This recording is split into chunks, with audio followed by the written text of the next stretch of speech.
I have definitely made some changes in my financial advice. One of the first things is that I am now advising people to target a 1 year emergency fund, which sounds like a lot. We can talk about how do you calculate that and how do you actually do that if you lost your job, for example. But that's one change. Another thing that I've really been talking to people about is the psychological mindset of how to take action right now. And, there's a little framework that I've been sharing with people, which is step one is you have to accept reality. And that means that, for example, if you're a waiter, your job's not coming back for a long time. And we have to just accept that that is the case. That's really painful because culturally, most of us are optimistic. We want to go west. We think that everything's going to work out. All of our movies end with two people walking off in the sunset. But sometimes reality is a little tougher than that. The second thing that we have to do is make a plan. It's one thing to be worried and anxious about money. Fine, all of us are feeling that way. But after we accept reality, we have to decide, hey, what if things go great? How am I going to come out of this? But also, what if things go poorly? And then finally, we have to move. In normal times, we get paralyzed. And if you think about it, if you're driving down the freeway and you see something in the middle of the road, what's the first thing you do? You slam on the brakes. It makes sense. But in a time like this, in a crisis, that's actually the last thing that you want to do. You don't want to freeze. What do you mean when you say slam on the brakes in this? You're saying just don't stop thinking, don't stop processing, opening bills, moving forward, making a plan? Correct. Because you see what happens is most of us freeze. We don't know what's going to happen. We wait for the government to tell us. We wait for our boss to tell us. We wait for everyone around us to tell us what's going to happen, and we delegate our own authority. Now, hopefully they know, but I think reality has shown that they don't. And so better that we move instead of staying stagnant and paralyzed and waiting. And listen to this. It's even better if you move and you make a couple of mistakes as long as you are moving. But so many of us are paralyzed to do anything, and that is the last thing you want to do right now. Yeah, I agree with that violently. One thing that I'm always telling people, and it's counterintuitive, and I often get a lot of pushback on this, which is absurd to me, but it's better to move 1,000 miles an hour in the wrong direction than to stand still, because standing still, you're not learning anything. You're not running any tests. Obviously, I'm not saying knowingly run 1,000 miles an hour in the wrong direction. I'm saying you picked a direction. It was your best bet in terms of what was going to work. But no matter what happens down that path, you're going to learn something if you're paying attention. And so, yeah, I think that's super powerful. I want to go back to what you're talking about with the emergency fund. How the hell do people who they're living a life where they're just sort of making ends meet. They're living paycheck to paycheck. I think the stat is most people, if they're hit with a surprise $500 bill, they can't pay it. So if they're in that zone now, especially, and I'd love you to answer this two ways. How do they do it if they have their job? And then how do they do it if they just lost their job? Okay, great. Let's start with people who lost their job. I want to talk to them first because it is urgent for them. And other people who still have their job or have savings, you have a little bit more leeway. So for both groups, the typical advice that you hear is to shrink and cut back on everything. But as I've always said, there's a limit to how much you can cut. There's no limit to how much you can earn. So there are really three ways that I talk about in terms of getting stable. And it's the CEO strategy. Cut costs. We all know the flavor, but I'll give you a specific example. I had somebody reach out to me and say, Ramit, my wedding isn't for like 7 or 8 months. What do you think I should do? And I said, without missing a beat, I said, you got to cancel it.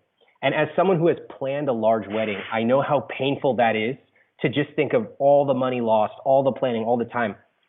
But at a time like this, money in your pocket is worth more than money in your pocket later. So money in your pocket now is worth more than money in your pocket later. That means if you have to cancel certain things that are going to incur fees later, fine. Deal with the fees later, but get the money in your pocket. That's C. E, earn more. We can talk about earning more in a second, but there's a whole opportunity there to start businesses and start earning more. O is really something that a lot of people haven't thought about right now. So whether you have a job or not, you can call up the companies that you owe money to or you transact with, and you can get some surprisingly great results. For example, your student loan company. If you guys owe student debt, if you owe credit card debt, if you have a cable bill, a cell phone bill, or even a landlord, You pick up the phone and this is what you say. You say, I've been a good customer for 3 years. COVID-19 is making it difficult for me to be able to pay my bills like I usually do. I'd like to know what options you have available for me. And my readers have used this script. A lot of them have gotten their payments paused with no finance or interest charges, and some of them have even gotten rent waived. So there's a lot of opportunity. You're talking about possible hundreds or even $1,000+ with one phone call. That is how you start. Yeah, I think that's really smart. I remember when I was doing, believe it or not, I used to be a telemarketer, and they would talk a lot about what are the magic words. Here, they said everybody wants the magic words that you say. And at one point, I was also selling door to door, and so knock knock, buy this. Like, what are the magic words to get people to do it?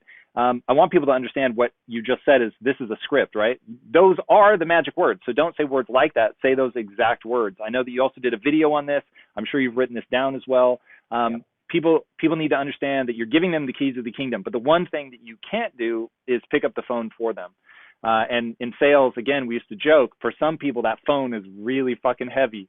And it's like just, picking it up and making the calls is where people are really going to struggle.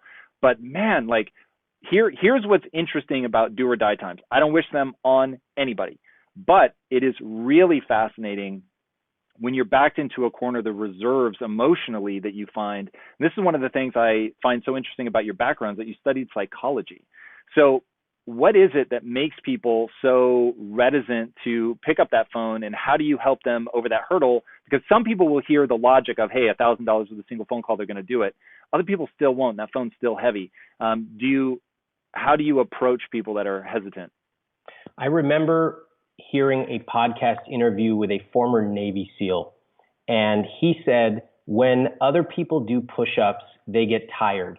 The more push-ups I do, the stronger I get. And I just thought it was such a beautiful reframe that when things get hard, we can actually get stronger. So, so many of us wish for things to be easier. And the first question they ask when they hear that script is, can I text them or email them? And that's the wrong question to be asking, because what you're really saying is that phone scares me, or calling up somebody and asking for what I want scares me. So is there some shortcut I can take? And I would challenge everyone here, just like you said, I wouldn't wish these times on anybody, but in these times, they give us the opportunity to really rise up and become bigger than who we previously were. And so if the phone scares your past self, maybe your current self looks around and says, you know what? It's time for me to find a way to overcome that fear. So that is my hope for everyone here. The phone call is actually the smallest part of how you can transform yourself right now. In retrospect, when you look back on this 5 years from now, you're going to look back and say, I can't believe that phone call, or I can't believe starting a business and posting something on Instagram, selling something for $50 scared me, because look how far I've come. But you have to pick up the phone, or you have to post that first sale right now to know that you can actually be bigger than you thought you could. Yeah, for sure. So when I think about cost cutting, the C in the CEO formula, which I love, by the way, that one to me is, there's a real opportunity for gamification. If people are anything like me, always as a kid, I was like, well, I'm just going to get rich. Like, that was always my solution. Why would I save for retirement? I'm going to get rich. Like, it was so self-evident to me that that was the goal, and that I should spend my time focused there. For anybody that knows my story, long, convoluted story, I didn't end up making money until I stopped chasing it. But that was just sort of the self-evident thing. When we started Quest, though, I had to cut everything, man. It was such a huge gamble. My house was on the line. We were personally guaranteeing all of our loans. I had to cut my salary back to a third of what it was at the previous company. And it was like, okay, fuck. And what I had to do to make that was to get ultra competitive. One, I'm going to cut my expenses down to nothing. Nobody's lived sort of as lean and mean as I'm prepared to live. We got rid of a car. I was having to bum rides off my employees. I had, between my wife and I, we had one car with a leaky exhaust that would start shaking at about 55 miles an hour. It's absolutely hilarious. And so I'm building this, what ends up being $1 billion company, but I'm doing it from we don't go out. If we rent a movie, we're tracking the $2.99.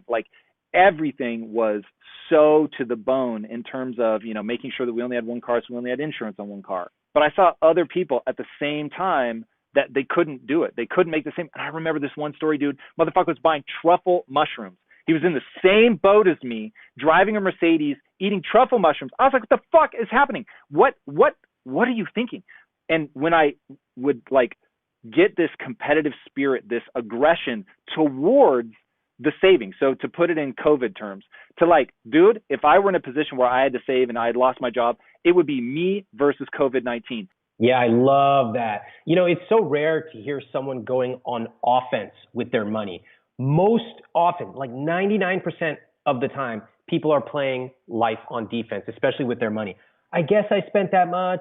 Nobody taught me about money. Oh, there's no way to make money, on and on and on. And even in the relatively simple area of cost cutting, you were like, no, fuck that. I'm going after it. I'm going to become an animal, as you put it. And so you don't have to have that aggression in every part of your life. I think at a certain point it would become counterproductive maybe, but just to pick that one zone and say, I'm going to dominate this. And whatever winning means to you. So let me give a couple of suggestions for people for how you can start and then how you can take it to the next level if you want to. First off, with cutting, one common mistake that people make is they just try to cut a little bit of everything. 5% here, 5% there. Life sucks when you do that. And the classic thing we've all heard is $3 lattes, blah, blah, blah.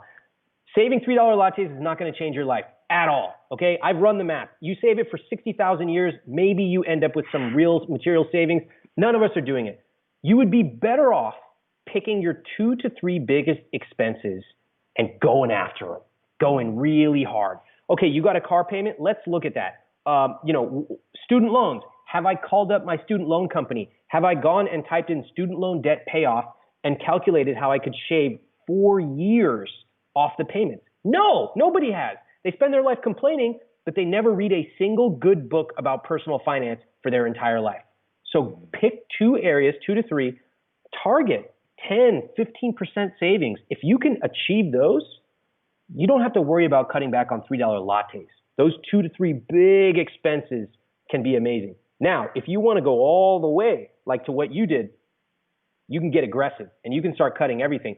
But I would recommend, because money is also a psychology game, is you want to get a couple of wins under your belt first.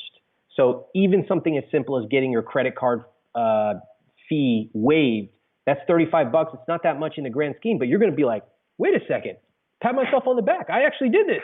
And now you can start to get more aggressive.